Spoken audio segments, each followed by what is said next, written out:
शौहर घर पर नहीं था। उसका दोस्त, जो हमेशा मुझे ऐसे देखता था जैसे आंखों से ही उतार ले, उस दिन मेरे दरवाजे पर दस्तक दी। मैं पहले ही समझ गई थी, क्योंकि उसकी नज़रें मुझे कभी चैन से रहने ही नहीं देती थीं। वैसे भी वो मेरे शौहर से ज्यादा ज़हीन और हसीन था, और दिल छुपके उसी तरफ खिंचता था। दरवाज़ा खटखटाया तो मैंने पूछा, कौन है? बाहर से आवाज़ आई, भाभी जान, मैं साहिल। मेरी दिल की हरकत एकदम तेज हो गई। उसने पहली बार मुझे भाभी जान कहा था, और उस लफ्ज़ में कुछ अलग ही अंदाज था, जैसे वह कहकर कुछ और समझा रहा हो। मैंने फौरन दरवाज़ा खोल दिया। मैंने अपना चेहरा कुछ उदास बनाया और जैसे बीमार हूं वैसे दिखाया। धीरे से कहा, मेरी कमर में बहुत दर्द है। साहिल ने हंसी दबाकर जवाब दिया, अगर आप चाहो तो मैं बाम लगा देता हूं, दर्द जल्दी ठीक हो जाएगा। उसकी बात सुनकर मेरी सांस फंस गई। मैं जानती थी वो असल में क्या कह रहा है, लेकिन दिल मेरा भी तो वही चाहता था। मैंने बस सिर हिला दिया और वह अंदर आ गया। कमरे का माहौल एकदम बदल गया। उसने बाम निकाली, कुछ सी उंगली पर लगाई और मेरे पास बैठ गया। उसका चेहरा मेरे बिल्कुल करीब था। उसकी सांस मेरी गर्दन को छू रही थी। जैसे ही उसने मेरी कमर पर बाम लगाना शुरू किया, मेरी सांस तेज हो गई। उसकी उंगलियों का लम्स सीधा दिल तक उतर रहा था। कभी वह हल्का सा दबाता, कभी ज्यादा। मैंने पलकें बंद कर लीं और अपने होंठ काट लिए। साहिल धीरे से बोला, भाभी जान, लगता है बाम अपना काम कर रहा है। उसकी मुस्कान, उसकी नज़रें, सब मुझे काबू से बाहर कर रही थीं। मैं चुप थी, लेकिन अंदर से पूरा जिस्म हिल रहा था। उसकी उंगली कभी कुछ नीचे चली जाती, कभी कुछ ऊपर। मैंने उसके हाथ को रोकना चाहा, पर रोक नहीं पाई। कमरे में सिर्फ मेरी सांस की आवाज़ सुनाई दे रही थी। साहिल और करीब आया और धीरे से बोला, मैं जानता हूं आप भी यही चाहती हो, बस एक बार कह दीजिए। मैंने उसकी तरफ देखा।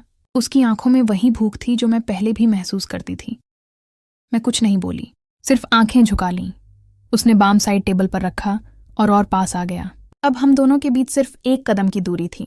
मेरी उंगली उसके हाथ से जा लगी और मुझे लगा जैसे करंट लग गया हो। मैंने धीरे से कहा, साहिल। उसने मुस्कुराते हुए जवाब दिया, बस भाभी जान, अब मैं समझ गया। कमरे की हवा गर्म हो गई। दरवाज़ा बंद था। शौहर घर पर नहीं था, और मैं और साहिल एक ऐसे मोड़ पर थे जहां से लौटना मुश्किल था। साहिल ने बाम साइड पर रखा और सीधा मेरी आंखों में देखने लगा। उसकी नज़रें ऐसी थीं जैसे पूरा जिस्म देख रही हों। मैं चुप थी, बस होंठ काटती रही। उसने धीरे से कहा, भाभी जान, आप बोलती क्यों नहीं? आपके चेहरे पर सब लिखा है। मेरे लिए संभलना मुश्किल हो रहा था। मेरा दिल तेज हो रहा था। मैंने बस अपना दुपट्टा कुछ और संभाला और पलट कर उसे देखने लगी। वो धीरे से करीब आया। उसके हाथ मेरी कमर पर रुक गए। मैं एक पल को सख्त हो गई, पर अगले ही पल मैंने अपनी आंखें बंद कर लीं, जैसे मैं भी तैयार हो चुकी थी। साहिल ने हल्की सी हंसी के साथ कहा, अभी दर्द कम करना है या और ज्यादा करना है? मेरे होठों पर हल्का सा तबस्सुम आया, लेकिन मैंने कुछ नहीं बोला। उसकी आवाज, उसका लम्स, सब कुछ मेरे अंदर घूम रहा था। कमरे में सिर्फ लैंप की हल्की रोशनी थी। उस रोशनी में उसका चेहरा और ज्यादा साफ लग रहा था। मैं उसके एक एक हरकत को महसूस कर रही थी। जब उसने अपने दोनों हाथ मेरी कमर पर रखे तो मैंने अपनी सांस अंदर खींच ली। मैंने धीरे से कहा, साहिल। उसने बिना देर किए जवाब दिया, बस भाभी जान, मैं यहीं था आपके लिए। मुझे लगा जैसे सब कुछ वहीं रुक गया हो। उसका हाथ धीरे धीरे नीचे की तरफ जा रहा था और मेरा जिस्म अपने आप नरम होता जा रहा था। मैंने उसका हाथ थामकर रोकना चाहा, पर अंदर से रोकी ही नहीं। उसने अपना चेहरा इतना पास कर लिया कि मैं उसकी सांस महसूस कर रही थी। मेरी आंखों के सामने सिर्फ उसका चेहरा था। उसकी मुस्कान जैसे मुझे कह रही हो, अब तो तुम मेरी हो। मैंने अपना सिर हल्का सा झुकाया और उस लम्हे में मैं खुद को रोक नहीं पाई। साहिल ने धीरे से कहा, भाभी जान, शौहर को कुछ पता नहीं चलेगा। आप बस आज की रात यादगार बना दो। मेरी उंगलियां उसके हाथ पर खिंच गईं और मैं बस उसी को देख रही थी। दिल में खौफ भी था, लेकिन उस खौफ से ज्यादा एक अजीब सी खुशी थी। वक्त रुकता जा रहा था। दरवाज़ा बंद था। घर खामोश था और मैं और साहिल एक लकीर के दोनों तरफ थे। उस लकीर को पार करते ही सब कुछ बदल जाता। मैंने हंसी बिखराकर बस इतना कहा, तुम रुकने वाले तो हो नहीं और मैं रोक पाने वाली नहीं। उसने सीधा जवाब दिया, फिर देर कैसी भाभी जान। और जैसे ही उसने मुझे अपनी तरफ खींचना शुरू किया, मेरा सारा काबू टूट गया। साहिल ने मुझे अपनी तरफ खींच लिया। एक पल को लगा जैसे पूरा कमरा घूम गया हो। उसका सीना मेरे करीब था। उसकी सांस मेरी गर्दन को छू रही थी। मेरा दिल इतना तेज हो रहा था कि मुझे खुद सुनाई दे रहा था। मैंने उससे दूर जाने की कोशिश की, लेकिन उसने मेरी कलाई थाम ली।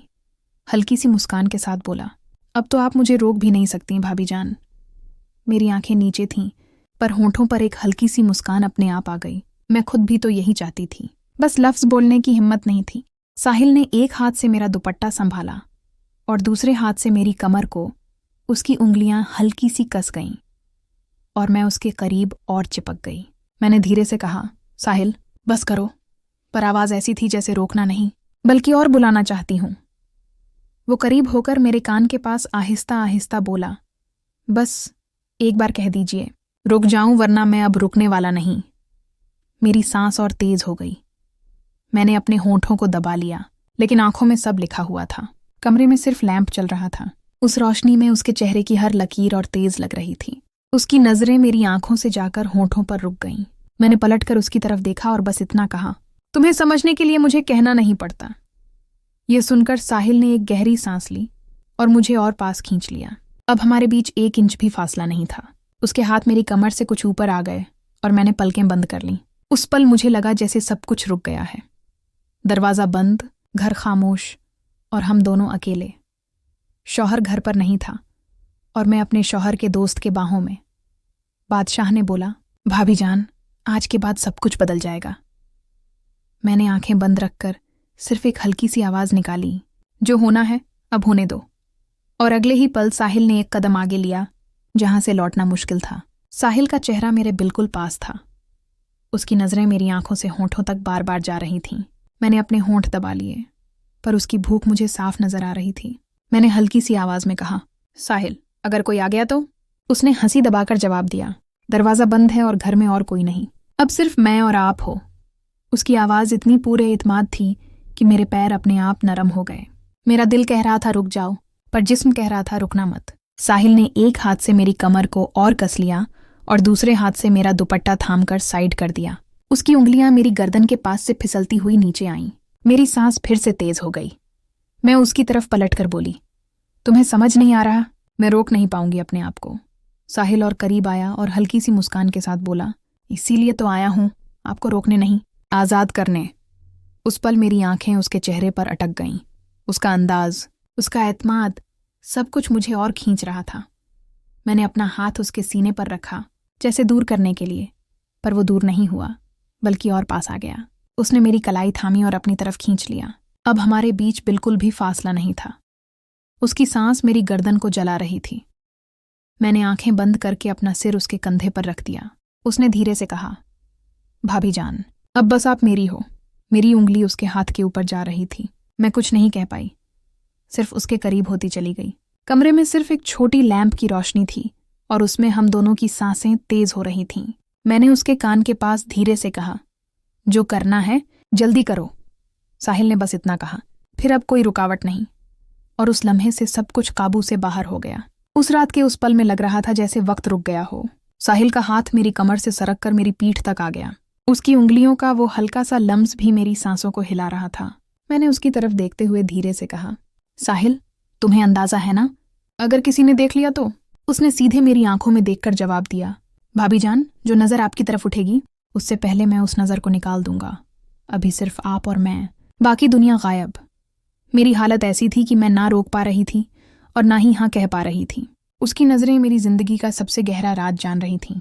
साहिल ने अपनी उंगली मेरे होंठों पर रखी और बोला, सब कुछ मत बोलो, बस महसूस करो। मेरे दिल की हरकत इतनी तेज थी जैसे दिल कभी भी फट जाएगा। मैं उसके इतने करीब थी कि उसकी सांस मेरी जिल्द को छू रही थी। मैंने अपने होंठ धीरे से काटे और उस लम्हे ने उसकी भूख और तेज कर दी। उसने अपना चेहरा मेरी गर्दन के पास ले जाकर धीरे से कहा, अब आप मेरी हो चुकी हो। मैं अपनी जगह बिल्कुल जम गई थी।